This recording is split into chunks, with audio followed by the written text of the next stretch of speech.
Good evening and salutations, my GH fans. So, okay, I'm wondering, what was Tracy's end goal at this point? Because you got Drew that's there pressuring Tracy into getting Ned to use his contacts to, get him and Carly off the hook. Now, of course, Ned fell in the pool. He tripped on a towel, and Tracy, when Chase showed up, or when Chase is there, she was like, oh, Drew attacked my son. You got to sit there and arrest him, right? And eventually Chase is there. He's there, and Drew's like, you can't possibly arrest me, right? But he does go down there. He does go down there to sit there and answer questions with Zeke. And bottom line is, the minute that the minute that the footage came in, and Chase looked at that footage, he questioned Tracy again. And pretty much she was like, yeah, I might have been mistaken. It didn't really happen. Now, of course, he did it in a way where she wouldn't really sit there and get in any trouble, I don't think.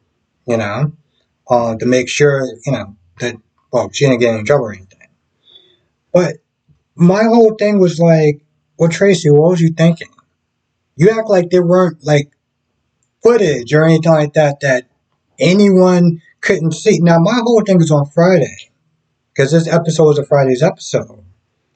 And, I was doing a live stream or whatever. I was like, well, maybe she's going to sit there and pay, or alter the footage or get the footage erased or whatever.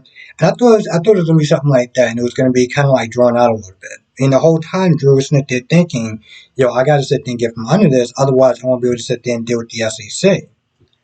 But it was like, oh, he pushed my son. Oh, well, I was mistaken.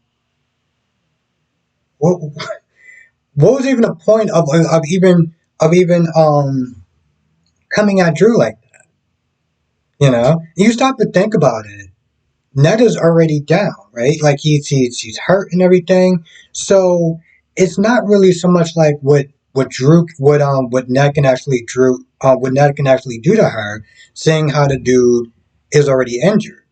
So in reality, there was really no point of Tracy even sitting there telling Chase, "Oh, arrest him." He hurt my son. It just seemed completely pointless. I don't really understand what was going on behind that decision whatsoever. Because in the end, the charge was dropped, and nothing really mattered at that point.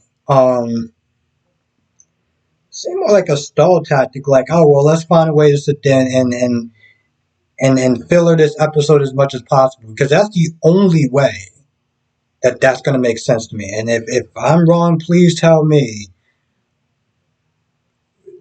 Make sense of that, because I genuinely can't do it. Now, Josh is not happy with this idea of Dex working for Sonny. And how even Dex at one point is like, but Sonny's already sitting there paying me. Now, Michael, after talking to Carly, sees the light, right? And he says, this is the safest thing for our family.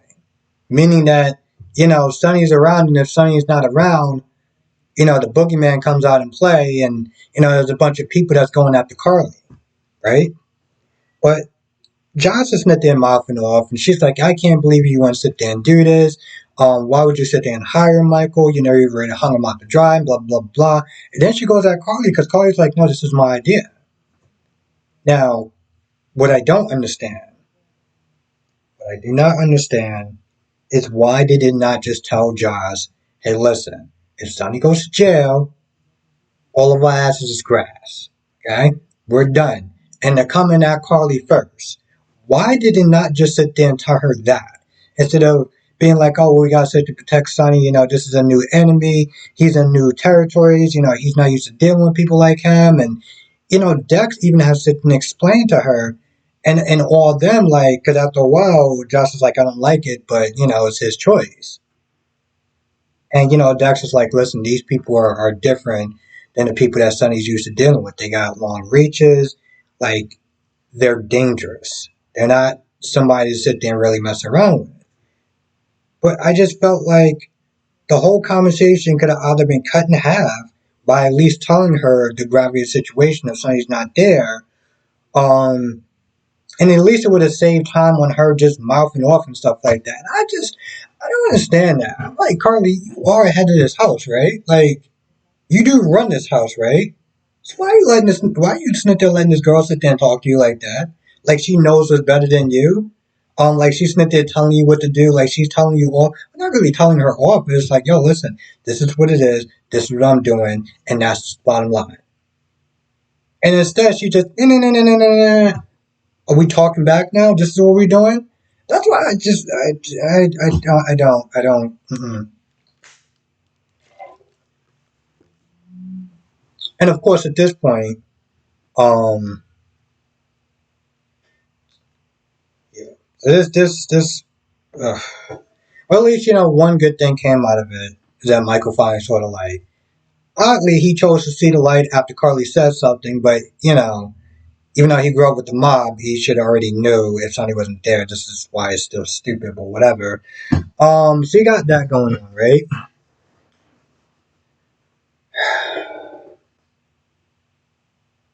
I got there thinking that Liz's and Finn's scene weren't really necessary. I mean, yeah, I get it.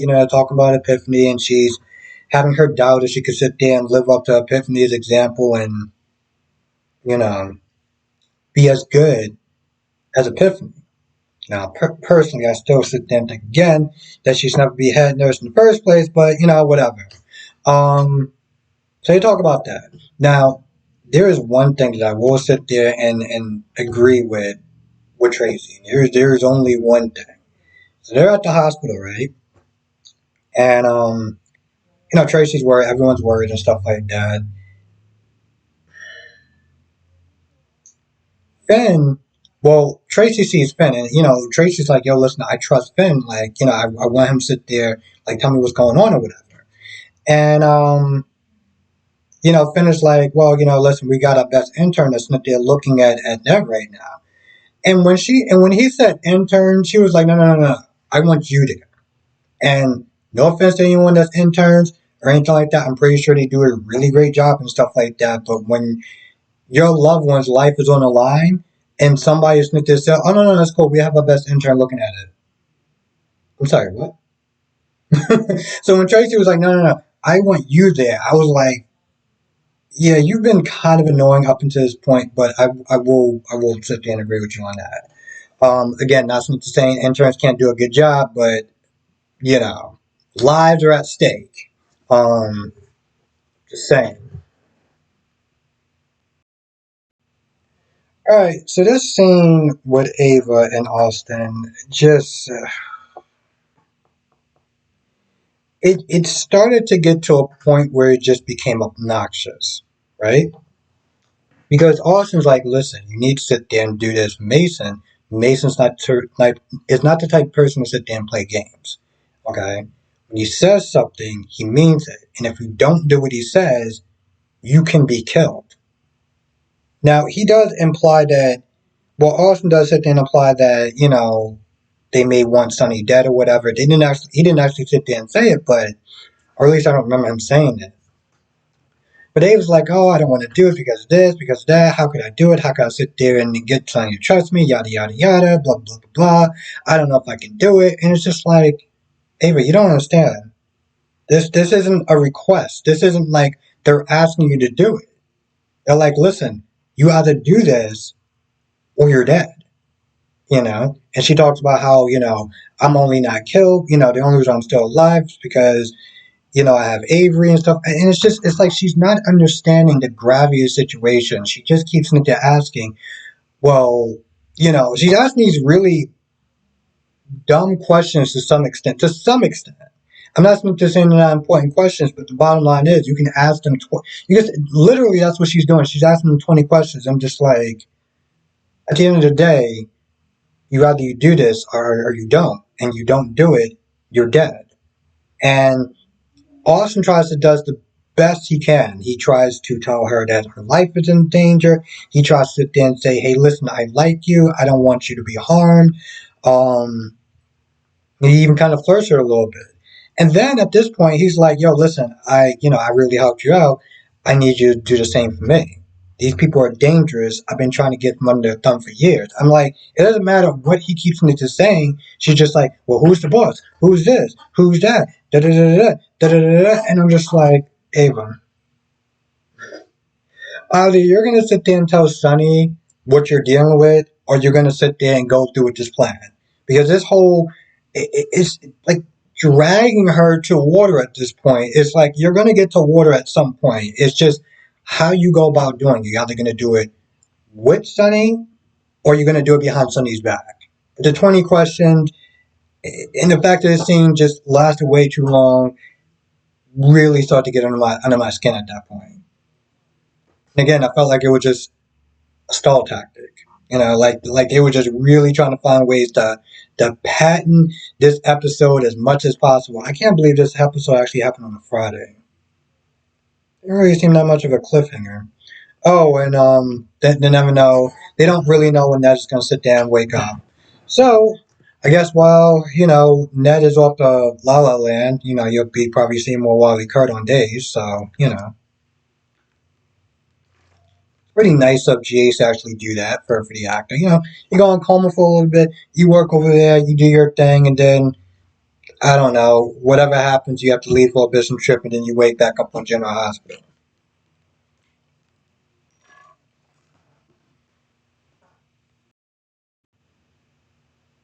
So yeah, all in all, um, like I've been saying, like a lot of other people have been sitting there saying, Dex is pretty much more or less going to be the new Jason.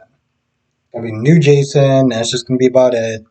And like I said before, I guess when Bobby Kurt gets done off of days, then he'll probably wake back up and be back on General Hospital. So again, pretty nice of Jace to do that. I feel like that's about it. This episode was okay. It felt mostly like padding, to be honest. Um, Nina's still worried about her clock running down to the point where she gets exposed. Um, of course, she thinks that her problems is solved just because Ned is actually in a coma. Or what she doesn't understand is that, again, the Justice Department isn't there pressuring Marty to say something. So at some point, somebody's going to say something and it's going to expose Nina, and she's going to be standing there, looking like the usual donkey that she is. But I guess time will sit there and tell when. Can't really think of anything else to end up happening. With that being said, I'm going to go. Thank you for watching. Stay safe. And I'll see you in the next video.